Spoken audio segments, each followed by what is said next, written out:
Japan, Japan, the poster boy child of the modern monetary theorists. The dumb money uses this as an example. Boy, what a sad, sad situation that we're in. Japan just declared bankruptcy.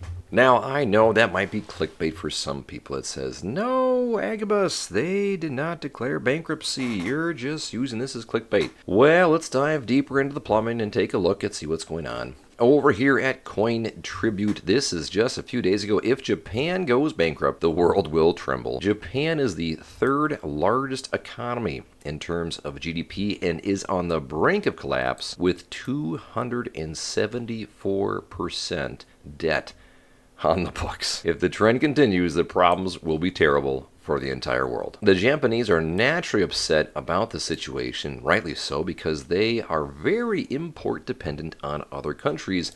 Imports more than 90% of its energy and over 60% of its food. And that's not all that's going on in Japan. Japan also has 9 million vacant homes. Why would they have so many vacant homes? Drumroll, please. Because Japan is not growing the population. They're actually in a slow decline, or what some would call depopulation.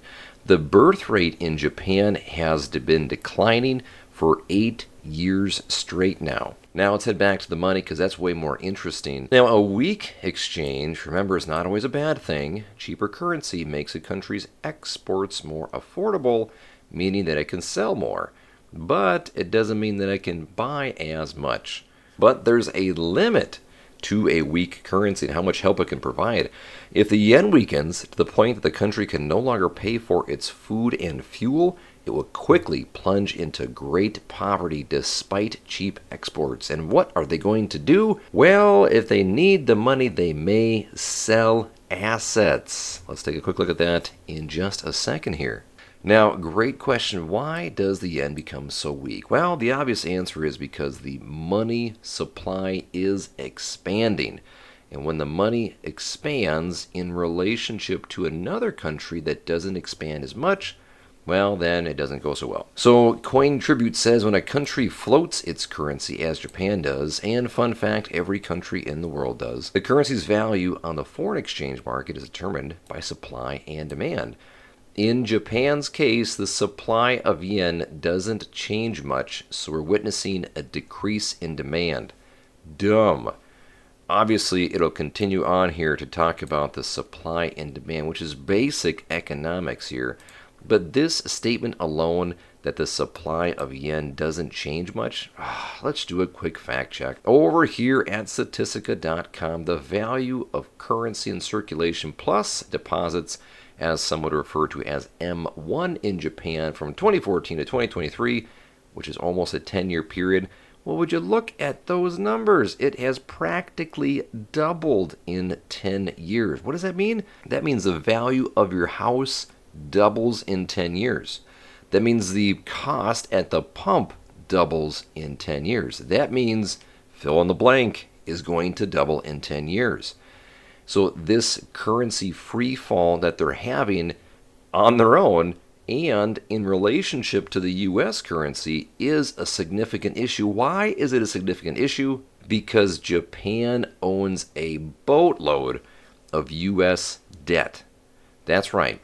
The United States debt, which we create in print out of nothing, is primarily held with only a couple different countries. Japan is one of those. Here at Cointelegraph, The Future of Money, there's a very good article by Swan Bitcoin's Dante Cook that says a wall of liquidity is about to come roaring in.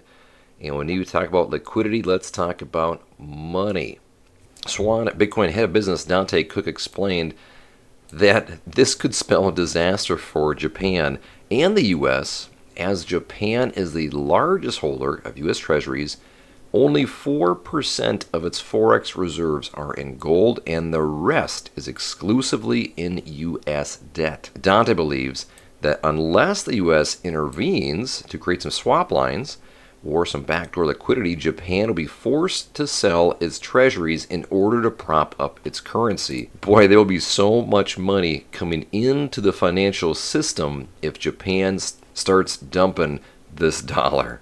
Now, if you haven't seen the full episode that this coin telegraph is referring to on swan.com or the YouTube channel, it is a phenomenal video, and it has a very good point that the Bank of Japan is bankrupt, and they are getting bailed out by the Federal Reserve. But what else is new? Just like U.S.-based banks are getting bailed out by the Federal Reserve as well. FDIC insurance? Not anymore.